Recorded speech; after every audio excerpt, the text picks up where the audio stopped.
오후 시간에 참 잘 나오셨고요.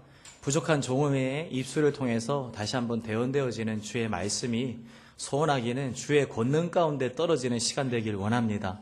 그래야 해서 전하는 자에게나 듣는 자 모두에게 살아계신 하나님의 능력으로 드러나게 되기를 간절히 소원합니다.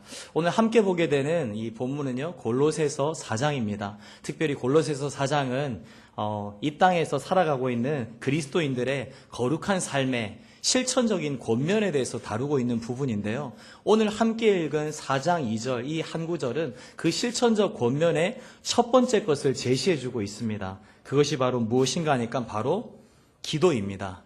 여러분, 기도가 무엇이냐라는 질문 앞에서요, 많은 성도님들은 모범 답안을 충분히 제시하십니다. 바로 기도가 무엇이냐는 질문 앞에서 흔히들 하나님과의 대화다 이렇게 이야기를 하고요, 또 그런가 하면 영적인 호흡이다 이렇게도 이야기를 합니다. 그 두 정의 모두 다 맞는 답이 맞습니다. 그런데 그렇게 하나님과 대화를 한다는 것이, 또 그런가 하면 영적으로 호흡을 한다는 그것 자체가 얼마나 우리에게 주어진 큰 복인지를 제대로 알지 못한 채 기도를 대하고 있을 때가 많다는 것이죠. 이것을 잘 알지 못하고 그래서 누리지 못하는 이 땅의 그리스도인들의 삶이라면 그것이 얼마나 안타까운 것이 되겠습니까? 먼저 하나님과의 대화라는 정의를 통해서 이 기도에 대해서 접근해 볼까요? 여러분, 대화가 이루어지기 위해서는요, 먼저 있어야 되는 전제 조건이 있습니다. 뭘까요? 바로 대화의 대상이 있어야 되는 것이죠. 대상이 있는 가운데서 그 대상이 있음을 인지하고 그래서 그 대상의 이름도 불러가며 그렇게 말을 이어나가게 되는 것이죠. 그 상태를 이야기하자면 서로 통하는 상태입니다. 교류하고 있는 상태인 거죠. 화목한 상태. 그렇죠? 그런데 우리 인간이 처하게 된 상태는요, 바로 단절의 상태라는 것입니다. 이것은 우리 인간의 죄로 말미암은 것이죠. 인간은 죄로 인해서요, 하나님과의 단절을 경험하게 되었습니다. 그리고 그 죄의 문제를 해결하지 못하는 한 인생 끝날까지 그 단절을 지속하다가 장차 영원한 단절 가운데 처하게 될 수밖에 없는 운명인 것입니다. 그런데 참으로 감사한 것은 이 단절된 문제에 대한 해결책을 우리 하나님께서 친히 이루어 주셨다는 것입니다. 그것은 바로 그리스도의 십자가 대속의 은혜를 통해서 주어진 것인 줄로 믿습니다. 이 은혜로 인해서요, 단절의 상태가 변화를 받게 되었죠. 그래서 화목을 이루게 되었고요, 교통을 이루게 되었고요, 그리고 기도도 가능할 수 있게 되어진 것입니다.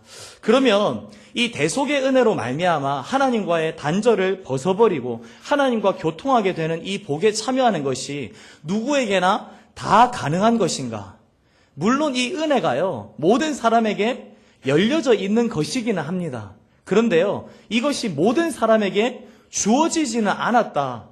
그러니까 다시 말해서 이 복에 누구나가 다 참여하는 것은 아니다. 우리가 그렇게 말할 수밖에 없는 것이죠. 왜 그런가 하면 오늘날에도 무수히 많은 사람들이 예수 그리스도를 영접하지 못한 채 이 단절의 문제를 해결하지 못하고 세상을 떠나는 경우들이 참으로 많기 때문인 것입니다. 따라서 대속의 은혜에 참여한 자들이 하나님 앞에 올려드릴 수가 있는 이 기도, 이것은 에베소서 1장 4절이 말씀하고 있는 것처럼 창세전부터 택정함을 입어 하나님의 자녀가 된 자들만이 누릴 수 있는 대단한 특권인 줄로 믿으시기 바랍니다. 이 특권을 우리가 이미 가지고 있는 것입니다. 이것이 얼마나 크고 중요한 것인지를 깨달아 알고 그것들을 사용하게 될 때마다 감사할 수 있는 우리가 되어야만 할 것입니다. 바울은 이 기도에 대해서요, 오늘 본문을 통해 이렇게 권면하고 있죠. 이 기도를 계속하고, 기도를 계속하라고 그렇게 권면하고 있습니다. 하나님과 화평을 우리가 이루게 되었다면 그 화평의 상태를 끊임없이 지속시켜 나가고 또한 강화시켜 나갈 것을 권면하고 있는 것이죠. 여러분, 늘상 우리가 쉽게 자랑을 하는 우리 교회의 어떤 한 요소가 있어요. 그게 바로 뭔가 하니까 바로 기도에 대단한 열심을 가지고 있는 교회라는 것입니다. 오늘날 한국교회가 많은 어려움들을 당하고 있죠. 그래서 한국교회의 장래를 걱정하고 또한 오늘날 한국교회가 직면하고 있는 그 어려움의 상황들을 진단을 하면서 많은 분들이 빼놓지 않고 이야기하는 게 있는데요. 그것이 바로 기도의 약화, 그런가 하면 기도의 부재라는 것입니다. 이것에 대해서 너무나도 잘 알고 있지만 이것을 알고 해결책으로 나아가지 못하는 이유가 있는데요. 기도 말고 해야 될 것이 너무나 많기 때문인 것입니다. 이걸 해야 되는 건 알겠는데 이거 말고 해야 될 것이 많아서 이거를 못하겠다는 거죠. 그런데 우리 교회는 이게 잘 진행이 돼요. 왜 그런가 하니까 이 기도라는 것이 틀로서 갖추어져 있기 때문인 것입니다. 다른 많은 일들이 먼저 구비되어지고 그 사이에 기도가 들어간 것이 아니라 먼저 기도가 짜여져 있고 그 나머지 여백을 다른 사역들이 채우고 있기 때문인 것이죠. 그래서 얼마나 감사한지 모릅니다. 매 예배 시간뿐만 아니라 매 순모임 시간, 모든 교제의 시간, 그 어느 것 하나도 기도 없이 이루어지는 것이 없는 우리 교회의 상황이기 때문인 것이죠. 뿐만 아니라 우리 교회의 어떤 기도는요, 좀 내용적인 구성에 있어서도 대단히 좀 이렇게 알차다는 것을 느끼게 되는데요. 기도의 종류에 있어서 참 많은 기도가 있지만 특별히 감사기도, 그런가 하면 이 오후 시간에 드렸던 사랑의 기도, 또 뿐만 아니라 처음 오시는 분들은 약간 문화 충격을 받기도 하는 금요 폭풍 기도. 그렇습니다. 그러한 다채로운 기도를 통해서요, 이 오늘 함께 읽은 9절 하반절에서 언급하고 있는 기도의 추가되어야 될 요소가 그렇게 충족이 되고 있는데요. 바로 감사하는 삶, 그런가 하면 깨어있는 삶으로서 우리의 삶을 인도해주고 있다는 것입니다.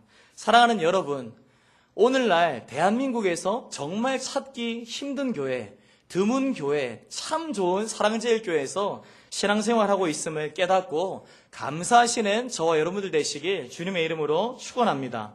그리고 이 기도는요, 영적인 호흡이라는 정의를 통해서 접근하게 될 때 계속되어져야만 마땅하다는 것을 또한 우리가 생각하게 되는 것이죠. 여러분, 호흡은 절대 끊어지면 안 됩니다. 그렇죠?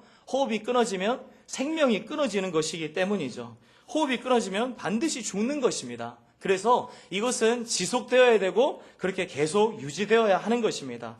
특별히 이것이요, 영적인 호흡이라는 측면에 있어서 이것은 영적 존재인 사람만이 할 수 있는 것입니다. 그리고 영적인 부분을 건강하게 유지시켜 나가고 또 그것을 강화시켜 나가는 어떤 수단이 될 수 있는 것이죠. 우리 성경에 보면 영과 대비되는 것으로 언급되는 것이 있습니다. 그것이 무엇일까요? 바로 육체입니다. 육체, 육신, 이 정도로 이야기할 수 있는데요. 특별히 성경에서 인간을 가리켜서 육체다, 육신이다 언급하고 있는 첫 번째가 있는데요. 바로 창세기 6장의 부분입니다. 노아 시대에 있었던 그 사람들의 부류에 대해서 이야기를 하고 있는 부분인데, 특별히 어떻게 이야기를 하는가 하니까 하나님의 아들들이 있었고 그리고 사람의 딸들이 있었다는 것입니다. 그런데 하나님의 아들들인 그들이 사람의 딸들을 자기 보기에 좋은 대로 취해서 아내로 삼았다는 것이죠. 이 구절을 대하면서 이게 무슨 말인가 싶은 그런 생각들을 많이 하셨을 겁니다. 그런데 이것에 대한 가장 건전하고 정확한 해석이 무엇인가 하니까요, 바로 여호와를 경외하고 여호와 중심의 신앙을 가지고 있었던 그런 경건한 셋 계열의 자손들이요, 인간 중심의 삶을 살아가고 온갖 죄를 저지르고 있었던 가인의 후손들과 더불어 살게 되고 또한 그들을 닮아가고 있는 상태로 변질되었던 것을 묘사하고 있는 부분인 것입니다. 그러자 하나님 이렇게 말씀하셨는데요. 우리 한번 창세기 6장 3절을 읽어보겠습니다. 앞에 스크린을 보시고요. 시작. 여호와께서 이르시되 나의 영이 영원히 사람과 함께하지 아니하리니 이는 그들이 육신이 됨이라. 아멘. 여호와를 경외하는 여호와 중심의 신앙을 약화시켜버리고 또한 그것을 놓아버린 까닭에 인간이 중심이 되는 삶을 살아가고 죄와 벗하며 육신의 정욕과 안목의 정욕을 추구하면서 살아가게 될 때에 사람은요, 하나님의 신적인 것이 극히 작아지거나 소멸되어 버리고 마는 존재가 된다는 것입니다. 그리고 그러한 처지에 놓인 사람을 가리켜서 하나님께서는 육체가 되었다. 그렇게 말씀하고 계시다는 것이죠.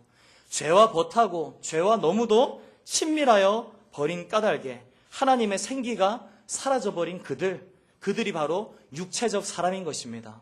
오늘 우리가 살아가는 이 세상이요, 육체적인 사람에 얼마나 많은 관심을 갖고 있는지 모릅니다. 그러다 보니까 육적 사람에 관심을 갖는 만큼 영적 사람에 대한 관심은 놓아버리고 있는 추세인 것이죠.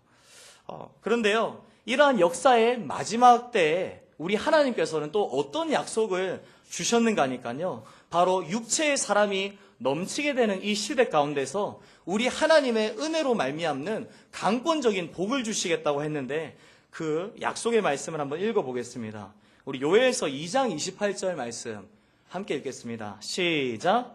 그 후에 내가 내 영을 만민에게 부어주리니 너희 자녀들이 장래일을 말할 것이며 너희 늙은이는 꿈을 꾸며 너희 젊은이는 이상을 볼 것이며. 아멘. 너무나도 잘 알고 있는 구절이죠. 그리고 이 예언의 말씀이 1차적으로 사도행전 2장에서 마가의 다락방에서 성취되었다는 것도 우리는 잘 알고 있습니다. 우리가 지금 보고 있는 이 개역개정 본문에는요, 만민이라고 그렇게 표기가 되어 있죠. 만민, 다시 말해서 모든 백성이라고 풀어서 이야기할 수 있을 것입니다.